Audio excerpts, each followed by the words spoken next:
সাগরপথে ইউরোপে প্রবেশের চেষ্টাকারী দেশের তালিকায় বাংলাদেশ এখন শীর্ষে রয়েছে।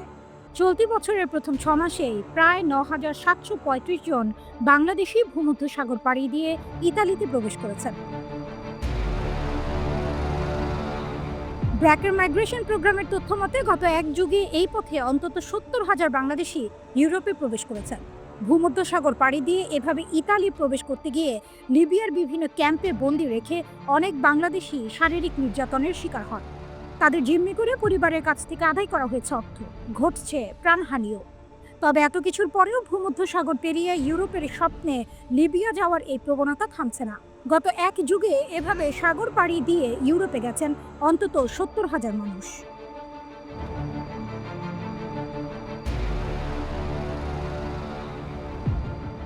বেসরকারি সংস্থা ব্র্যাকের মাইগ্রেশন প্রোগ্রাম বলছে এভাবে যারা ইউরোপে যাচ্ছে তাদের বেশিরভাগের বয়স ২৫ থেকে ৪০। মাদারীপুর, শরীয়তপুর, সিলেট, সুনামগঞ্জ সহ বাংলাদেশের অন্তত ১০ থেকে ১২টি জেলার লোকজন এভাবে ইউরোপে যাওয়ার জন্য মরিয়া। এসব ক্ষেত্রে এখন সামাজিক যোগাযোগের নানা মাধ্যম, বিশেষ করে ফেসবুকের নানা গ্রুপ ব্যবহার করা হচ্ছে। প্রতারিতরা বা নির্যাতনের শিকার লোকজন দেশে ফিরে মামলা করলেও মূল আসামিরা ধরাছোঁয়ার বাইরে।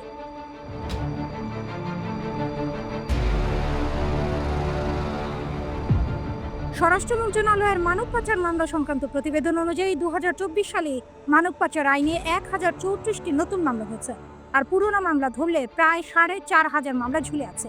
এর মধ্যে অন্তত ৩,০০০ মামলা বিচারাধীন এবং ১,০০০-এরও বেশি মামলার এখনও তদন্ত শেষ হয়নি। ইউরোপের সীমান্তরক্ষী বাহিনীর সমন্বয়ের দায়িত্বে থাকা ফ্রন্টেক্সের তথ্য অনুযায়ী বাংলাদেশিরা লিবিয়া থেকে ভূমধ্যসাগর পাড়ি দিয়ে সবচেয়ে বেশি ইউরোপে প্রবেশের চেষ্টা করে। এটি সেন্ট্রাল মেডিটেরিয়ান রুট হিসেবে পরিচিত। ২০০৯ থেকে ২০২৪ সাল পর্যন্ত এই পথে অন্তত ৯২,৪২৭ জন বাংলাদেশি ইউরোপে প্রবেশ করেছেন। এভাবে প্রবেশ করতে গিয়ে মাঝে মধ্যেই প্রাণহানির ঘটনা ঘটে।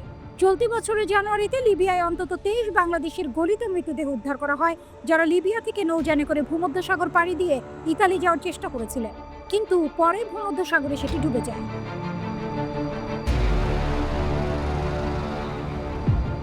ব্র্যাকের গবেষণায় দেখা গেছে এভাবে যারা ইতালি যাওয়ার চেষ্টা করে তাদের বেশিরভাগ মাদারীপুর, শরীয়তপুর, ফরিদপুর, সিলেট, সুনামগঞ্জ, মুন্সিগঞ্জ, নোয়াখালী, ব্রাহ্মণবাড়িয়া, কুমিল্লা এলাকার।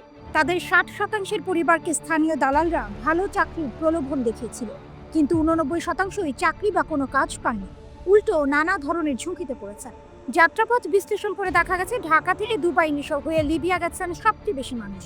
এছাড়া ঢাকা থেকে ইস্তাম্বুল, দুবাই হয়ে লিবিয়া, ঢাকা থেকে কাতার হয়ে লিবিয়া, ঢাকা থেকে দুবাই, সিরিয়া হয়ে লিবিয়া এবং অল্প কিছু লোক ঢাকা থেকে সরাসরি লিবিয়া গেছেন।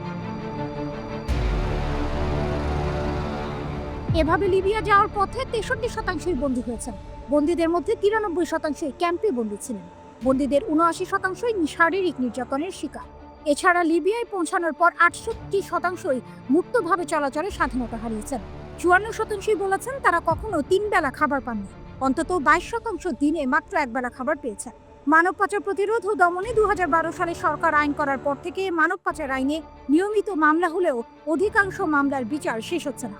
আবার যেগুলোর বিচার শেষ হচ্ছে সেখানে আসামিরা খালাস পেয়ে যাচ্ছে। স্বরাষ্ট্র মন্ত্রণালয়ের মানব পাচার মামলা সংক্রান্ত প্রতিবেদন অনুযায়ী ২০২৫ সালের জানুয়ারি পর্যন্ত ৪,৩৬০টি মামলা ঝুলে আছে। এর মধ্যে ১,৩৪৬টা মামলা এখনও তদন্তাধীন আর ৩,০১৪টি মামলা বিচারাধীন।